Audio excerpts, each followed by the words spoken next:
Hello, my name is Joseph Rittenhouse. Welcome to the roofs of Ho Chi Minh City, also known as Saigon in Vietnam. I just took the 4-hour bus ride from Phnom Penh, Cambodia over here, and I'm just gonna hang out in Saigon while I do my taxes online. Let's talk about what YouTube is to you. Maybe when you watch this video, there's no such thing called YouTube anymore. But YouTube is a website where we watch videos. It's electronic storage, it's convenient, it's easy. You can watch all kinds of videos that other people make. You can watch television shows that other people make. You can even follow their personal lives. We spend a lot of time doing that. I do that. I learn a lot from watching other people. I learn how they make videos. I like to hear their ideas and their thoughts and feelings and their recommendations on all kinds of topics. But I think that we're really underusing the technology here. I would ask you to be a little bit more selfish and think about yourself, and in a way like wake up and think, what do I have here? What tools do I have here? What I mean is like this cell phone and a website like YouTube. I think that people don't realize what they have. Technology is advancing very quickly, but I think that it's very underused. And I want to talk to you about the importance of a website like YouTube and how you can use it for yourself. A little bit of background about myself first, and why I came to this conclusion that I'm going to explain to you here is three things happened. The first thing is when I was growing up, my mother took a lot of pictures, Polaroid pictures, Kodak pictures. And at a young age, like when I was say 7, for example, I would look at pictures from when I was 3.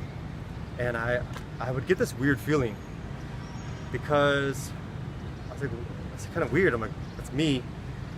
And for some reason at that age, I had this awareness, this thing I call it an awareness loop. That's what I call it. Because when I do this nowadays, still to this day, when I look at a picture of me from a couple years ago, it like shocks me and wakes me up. And I'm like, that's still me. I'm still living. I'm in a process. I'm in a process in time called life. And when I was a little boy, I'd look at a picture of me and I'd say, that's me. That's like the same skin. And my heart is still beating. It hasn't stopped beating since that time in that picture. And my shape of my face and everything is about the same. But it's not me. And I would think, man, I used to think many things back then that I don't think now. They changed. Experiences happened between that time and this time now that I'm looking at the picture. And it was just fascinating to me what pictures, the power of pictures. And so I had this realization at a young age. I said, oh, okay, so what I do today, in 5 years, I'm gonna look back at a picture and I'm gonna say, oh, I wish back then I would have done this, but back then is today. And that's where I got this idea, and that's where maybe compared to a lot of other people, I'm this kind of person where I'm like, no, what can I do today? Who am I? Where am I? What am I doing?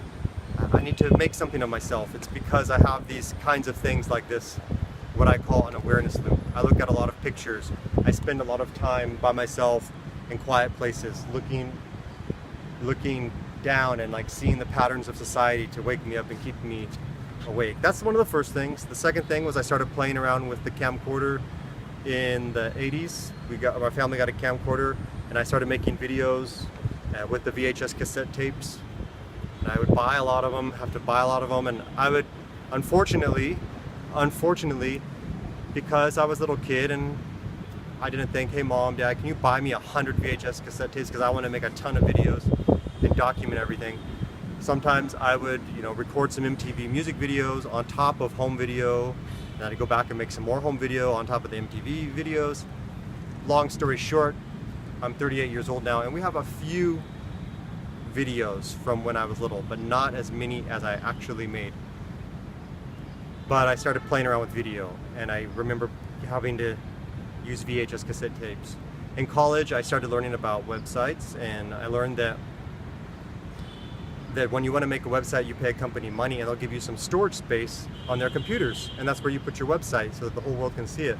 I was also in college and I had a lot of assignments, and I also like to keep a lot of pictures and stuff, and I found out using the FTP, that's file transfer protocol, that I could just say click and it would upload a bunch of my pictures and school assignments to back them up to this space on a computer that was supposed to be used for a website that I was making, but it had other storage space. And you're usually not supposed to do that. They don't like that. They don't want you to use their computer space like a big old flash drive. But I found like a little trick. Like I could just pay $10 a month for web space and then just put unlimited photos and videos up there.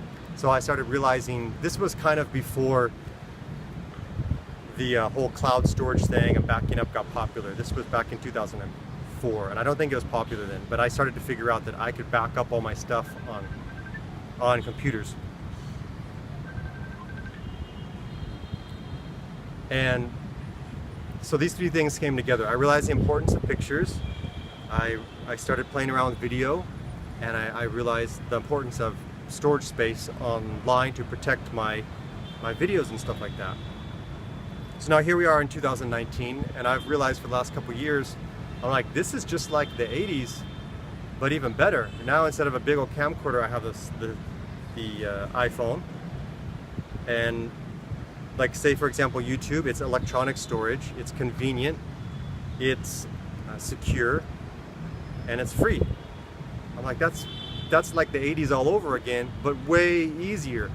So sometimes you hear me talk about going back to be a child again and do what you want to do when you're a child, and that's what I did with the videos. I'm going back and I'm like, this is the 80s all over again, but way easier.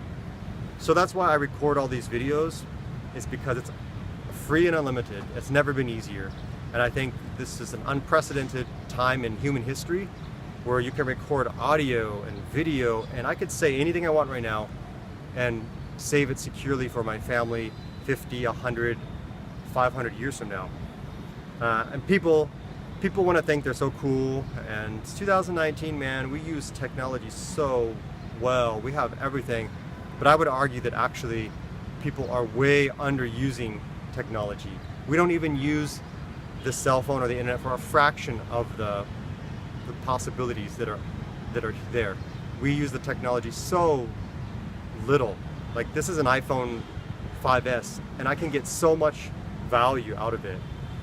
Just the other day I had to teach someone, because I pay for a monthly subscription for storage space and Microsoft Office to do my work, and it also comes with 4 terabytes of storage for 4 other people. That's just part of the package. So I pay $100 a year and I get my 1 terabyte of storage and their 4 terabytes of storage. And I had to tell everyone, I was like, get it on your phone, take pictures of all the kids' assignments, take videos of every birthday, take pictures of everyone practicing piano. Upload speeds have never been faster. You can find upload speeds like 5 up to as much as 45 megabytes a second, which means you can upload a gigabyte. You can upload the whole birthday party in like 4 minutes. You just, oh, there's Sally's birthday party. Upload, there it is. It's saved on cloud storage. You send out links to everyone. It's protected forever. So I think people are actually really underusing it. Let's go back to you. Don't watch this video for me. Watch this video for you. You are in your family. You got your own business to take care of. You have no business to be online watching other people live their lives and make their videos about traveling and doing their dream in their life and all these things happening. This should be about you. That's how I think. When I watch YouTube, I'm thinking, what's in this for me? I got my family to take care of. I need to build my wealth, and I have a family legacy that I want to leave behind. This is about me finding out what I can do for myself. My own name, Rittenhouse. My family, part of the family, not sure exactly where they came from. Maybe France. We have the other part of the family, we know they came from Germany. That's the Rittenhouse name. And 200 years ago or so, there was David Rittenhouse, famous guy, worked with the president in astronomy, made telescopes, and something with the US Mint, I think, with the money. Wow, pretty cool. And then we have the Rittenhouses that made paper in Pennsylvania. There's Rittenhouse Square and stuff like that. Pretty cool. That's really, I mean, look at me. I look back at them and I'm like, wow, I'm a part of that. And yeah, I mean, I'm my own person. They don't owe me anything. They aren't me. I'm not them. I don't owe them anything. But it's just part of the fun of life, playing in this whole journey, this whole history of our families, but not just of the families, but of the whole human race. It's this fun game to kind of live our lives and talk about our lives. And I'm kind of disappointed that for these few hundred years, I'm like, you mean nobody in my family could write or paint a picture of something or write about their life or the thoughts or feelings? You mean you guys, person X in the 1800s, you couldn't sit down and write one book or 2 pages about who you are and what you're doing? So I'm a little bit disappointed about what my family didn't do. And I'm going to change that. And I believe you are very important. You're very important to your family. You're very important to the world because you can do something that people have never done before. That's not the important part. But the important part is that you're significant and you have something to contribute. I was thinking about what it means when I do things like this, when I make videos, and I thought it's kind of like, say everyone in my family for the last 200 years, we're all sitting in a room. No, take it back even further. Go back like 1,000 years. They couldn't even record voice or record video back then. They couldn't even like paint good pictures for the most part. I'm the first one in like 10,000 years of my family's lineage. You know me, you and me were probably related in some way. And way back then there was kings and queens. They didn't even have this. They didn't even have the internet and cell phones. So in some sense, you are more privileged than the kings and queens of our past.